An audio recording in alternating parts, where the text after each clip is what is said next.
सही mutual fund चुनो, मोतीलाल ओसवाल की सुनो। नमस्कार दोस्तों, स्वागत है आप सभी लोगों का हमारे YouTube चैनल पे आने के लिए। आज हम डिस्कस करने वाले हैं Motilal Oswal asset management company का जो लार्ज कैप फंड आ रहा है उसकी क्या खास बातें हैं, क्या इसमें इन्वेस्टर को अपना पैसा डालना चाहिए या नहीं डालना चाहिए। पहले हम डिस्कस करते हैं लार्ज कैप क्या है। जो टॉप 100 कंपनी है मार्केट कैप के हिसाब से उनको लार्ज कैप कहते हैं, और 100th नंबर पे जो कंपनी है आज की तारीख में हमारी को उसका 67,000 करोड़ का मार्केट कैप और टॉप नंबर पे रिलायंस इंडस्ट्रीज है। अगर हम देखें कि वर्ल्ड के अंदर India is going to play incrementally bigger role, तो इंडिया का जीडीपी एक्सपांड होगा तो कॉर्पोरेट रेवेन्यू एक्सपांड होगी, कॉर्पोरेट प्रॉफिटेबिलिटी एक्सपांड होगी, और उसका सीधा का सीधा फायदा बड़ी कंपनियों को बहुत ज्यादा होने वाला है। अगर हम टॉप 100 ग्लोबल कंपनीज को देखें तो मालूम पड़ेगा कि उसके अंदर 67 कंपनी यूएसए की है, 8 कंपनी चाइना की, 5 फ्रांस की है, लेकिन इंडिया खाली 3 कंपनियां हैं, वो है रिलायंस इंडस्ट्रीज, टीसीएस और एचडीएफसी।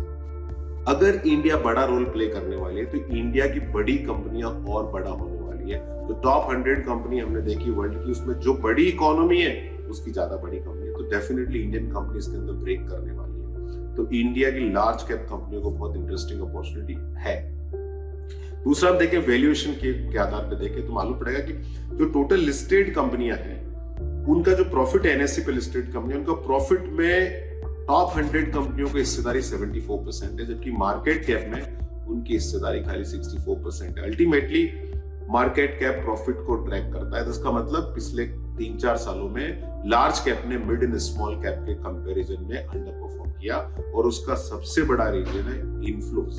पिछले 3 सालों में एफआईआई ने कंटिन्यूअसली लार्ज कैप बेचा है, उन्होंने $3 बिलियन का सेल किया लार्ज कैप में, और वो तो वही बेचेंगे जो उनके पास था, तो उनके पास लार्ज कैप था और वो उन्होंने बेच के चाइना और ब्राजील में परहैप्स पैसा डाला।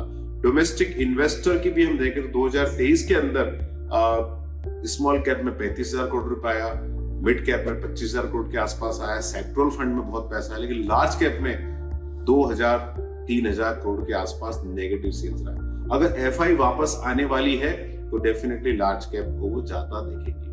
दूसरा हम देखते हैं वैल्यूएशन का, तो एक और पॉइंट है वैल्यूएशन के अंदर कि रिटर्न ऑन इक्विटी अगर हम देखें तो लार्ज कैप का रिटर्न ऑन इक्विटी 16% है, मिड का 14 है, स्मॉल का 12 है, माइक्रो कैप का 10% है, लेकिन पी मल्टीपल 22 है लार्ज कैप का, मिड कैप का 25-26 है, स्मॉल कैप का 28-29 के आसपास है, तो माइक्रो कैप का 30-31 के आसपास है। तो return on equity large cap में ज्यादा, लेकिन वैल्यूएशन अट्रैक्टिव लार्ज कैप का ज्यादा है। 2 बात। तीसरा, अगर हम देखें कि आज की तारीख में वैल्यूएशन के हिसाब से large caps are much more attractive compare to small cap and mid cap. और अगर आपके फियर में ये है कि मार्केट गिर सकता है, तो जब भी मार्केट गिरता है तो मिड एंड स्मॉल कैप में ज्यादा बड़ा करेक्शन होता है लार्ज कैप के कंपैरिजन में, तो आज हमको लार्ज कैप ज्यादा अट्रैक्टिव लग रहा है। लेकिन लार्ज कैप तो 40 फंड है, तो क्यों मोतीलाल ओसवाल के लार्ज कैप फंड को हमको देखना चाहिए? उसके 3 बड़े रीजन बताऊं। एक बड़ा रीजन है कि वो एक्टिव शेयर उनका 60-80% रहेगा। एक्टिव शेयर का मतलब क्या है? जो निफ्टी 100 में जो स्टॉक्स उनका बेंचमार्क्स है उससे फंड डिविएट करेगा, अलग रहेगा 60-80% तक। काफी टाइम कहा जाता है कि एक्टिव फंड आउट परफॉर्म नहीं करते क्योंकि वो एक्टिव बेट्स उनकी ज्यादा नहीं होती, ऑन एवरेज 40-50 के आसपास होता है। ये फंड 60-80% एक्टिव बेट्स लेगा, तो उसमें अल्फा क्रिएशन का, बहुत पॉजिटिव और नेगेटिव अल्फा क्रिएशन का अपॉर्चुनिटी है। और नेगेटिव अल्फा हो सकता है, लेकिन जब तक आप चांस नहीं लेंगे तो पॉजिटिव अल्फा की प्रोबेबिलिटी कम हो जाती है। दूसरा, कन्विक्शन। ये खाली 30 स्टॉक लेंगे, टॉप 100 स्टॉक्स में खाली वेल रिसर्च 30 स्टॉक लेंगे, तो हाई कन्विक्शन के साथ ये लोग जाएंगे। तीसरा, इक्वल वेटेज। सारे स्टॉक में इक्वल वेटेज दिया जाएगा, जो भी 25 से 30 स्टॉक लेंगे इक्वल वेटेज रहेगा, और जब भी इकोनॉमी एक्सपांड होती है तो इक्वल वेटेज पोर्टफोलियो ज्यादा अच्छा करता है।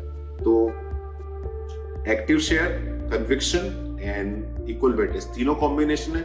लार्ज कैप का वैल्यूएशन काफी अट्रैक्टिव लग रहा है, और आपको मालूम है कि Motilal Oswal asset management company के जो प्रमोटर है उनका सारा का सारा पैसा, जो उनकी फैमिली का पैसा इनके म्यूचुअल फंड में ही लगा, तो स्किन इन द गेम भी है, और मैं अपना पर्सनल पैसा इस फंड के अंदर डाल रहा हूं। क्या आपको इस फंड में पैसा डालना चाहिए, नहीं डालना चाहिए? Please consult mutual fund distributor. अपना असेट एलोकेशन, रिस्क प्रोफाइल के आधार पर एलोकेशन दीजिए, और mutual fund investments are subject to market risk. Please read offer document carefully before investing. और कोई भी इन्वेस्टमेंट प्रोडक्ट के अंदर रिटर्न समझने से पहले रिस्क जरूर समझें। और जो हमने डेटा बताया पास्ट डेटा है, फ्यूचर में ऐसा होगा या नहीं होगा मुझे पता नहीं है। फाइनली दोस्तों ये आपका पैसा है, आपका फ्यूचर है, आप डिसाइड करें। हम इस पूरे प्रोसेस में बहुत ही छोटे इनेबलर है। Mutual fund investments are subject to market risks. Read all scheme related documents carefully.